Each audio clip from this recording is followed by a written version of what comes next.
Assalamualaikum warahmatullahi wabarakatuh. Alhamdulillah, alhamdulillahilladzi hadana lihada wa ma kunna linahtadiya laula an hadanallah, may yahdillah fala mudhillalah wa may yudlil fala hadiyalah. Asyhadu an la ilaha illallah wahdahu la syarikalah wa ashhadu anna Muhammadan abduhu wa rasuluh la nabiyya ba'da. Wa qala Allah ta'ala fil Qur'anil azim, a'udzu billahi minasyaitonir rajim, bismillahirrahmanirrahim. Ya ayyuhalladzina amanu dukhulu fis-silmi kaffah wa la tattabi'u khutuwatis syaiton innahu lakum aduwwum mubin. Ihwatu iman rahimakumullah, mari kita sama-sama untuk mengkaji bahwa kita sebagai orang yang beriman, orang yang percaya, orang yang yakin bahwa berdasarkan firman Allah yang tersirat di dalam surah Al-Baqarah ayat 208, Allah subhanahu wa ta'ala menyeru kepada orang-orang yang beriman, ya ayyuhalladzina amanu, wahai orang-orang yang beriman. Orang yang beriman diajak, dipanggil, disuruh oleh Allah. Apa panggilannya? Udkhulu fis-silmi kaffah. Diperintahkan untuk masuk ke dalam Islam secara menyeluruh, secara lengkap, secara integral. Iwatu iman rahimakumullah. Kemudian ada larangan wala tattabi'u khutuwatis syaiton, dan janganlah mengikuti langkah-langkah setan. Innahu lakum aduwwum mubin, sesungguhnya setan itu merupakan musuh yang nyata. Kalau kita kaji ayat ini, kita sebagai umat Islam di dalam mengkaji Islam itu harus menyeluruh. Bagaimana kita supaya kafah di dalam Islam? Yang pertama, pelajari Islam itu berdasarkan fikul ahkam, pemahaman hukum. Bagaimana misalkan kita mempelajari pemahaman hukum? Kita bukan hanya mengkaji soal fikih, yang harus dikaji yaitu tentang usul fikih, dasar-dasar hukum.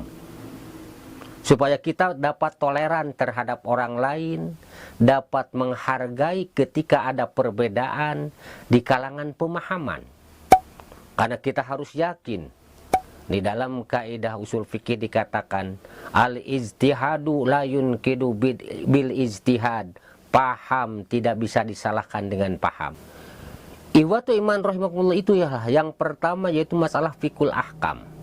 Karena di dalam fikul ahkam, sumber yang pokok yaitu Al-Quran dan As-Sunnah. Ketika misalkan di dalam Al-Quran dan As-Sunnah tidak ada nasnya, tidak ada dasar ketetapannya, baru menggunakan ijtihad. Dari ijtihad dikembangkan lagi ada ijma dan qiyas. Kalaulah kita mempelajari Islam berdasarkan fikul ahkam, pemahaman hukum, bukan hanya mengkaji sekadar fikih saja, tapi usul fikih yang harus dipelajari. Yang kedua, bagaimana supaya kita kafah di dalam Islam, lengkap di dalam Islam? Pelajari yaitu yang dikatakan fikih dakwah, pemahaman dakwah Rasulullah Shallallahu Alaihi Wasallam. Dakwah artinya mengajak, bukan berarti mengejek. Dakwah artinya merangkul, bukan berarti memukul. Kalau kita mempelajari di dalam masalah kajian tentang dakwah Rasulullah Shallallahu Alaihi Wasallam yang diabadikan di dalam Al-Quran, surah Ali Imran ayat 159. Fabima rahmati minallah lintalahum maka dengan rahmat Allah engkau memiliki jiwa lemah lembut. Walau kunta fadhon golidol qalbi lam faddu min haulik. Seandainya engkau kasar, keras hati, niscaya mereka akan lari di sekitarmu. Fa'fu anhum wastaghfir lahum. Maka mudahkanlah maaf kepada mereka dan minta ampunan terhadap kesalahan mereka. Wasyawirhum fil amri, dan musyawarah di dalam segala urusan. Faida azamta patawakal Allah, apabila telah membulatkan tekad baru bertawakal kepada Allah, berserah diri kepada Allah. Innallaha yuhibbul mutawakkilin. Sesungguhnya Allah sangat mencintai orang-orang yang bertawakal. Ini di dalam konsep yaitu masalah fiqh dakwah. Dan yang terakhir, bagaimana kita supaya kafah di dalam Islam? Pelajari yang dikatakan fiqh sirah, pemahaman sejarah. Bagaimana sejarah Islam sebelum Rasulullah SAW diutus sebagai Nabi dan Rasul.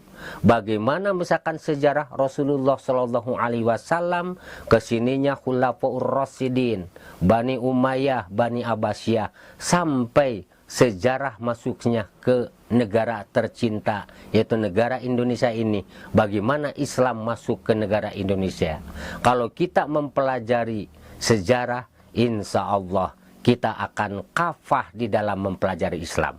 Ihwatu iman rahimakumullah. Ini yang pertama tadi, pelajari Islam secara fikul ahkamnya, pemahaman hukum. Yang kedua fikul dakwah, pemahaman dakwah. Dan yang ketiga fikul sirah, supaya kita kafah di dalam Islam. Dan ingat, jangan sekali-kali mengikuti langkah-langkah setan, karena sifat setan suka tafaruk, perpecahan di kalangan umat. Sifat setan tanabud, saling sikut menyikut di antara umat.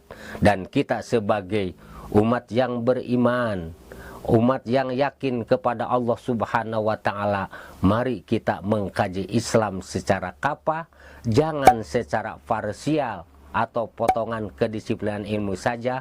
Pelajari Islam secara totalitas supaya kita dapat menghargai ketika pemahaman mereka yang berbeda. Kita bisa tasamuh atau toleransi terhadap pemahaman yang berbeda dan bersatu di dalam masalah usul pokok-pokok keimanan.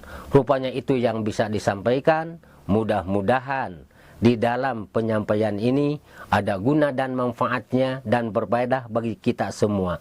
Ihwatu iman rahimakumullah. Dan akhirnya kita sama-sama di doa akhir majelis ini dengan sama-sama berzikir kepada Allah. Subhanakallahumma rabbana wa bihamdika asyhadu alla anta astaghfiruka wa atubu ilaik. Rabbana zalamna anfusana wa illam taghfir lana wa tarhamna lanakunanna minal khasirin. Rabbana atina fid dunya hasanah wa fil akhirati hasanah wa qina azabannar. Subhana rabbika rabbil izzati amma yasifun, wassalamun alal mursalin, walhamdulillahi rabbil alamin. Billahi fisabilil haq. Wassalamualaikum warahmatullahi wabarakatuh.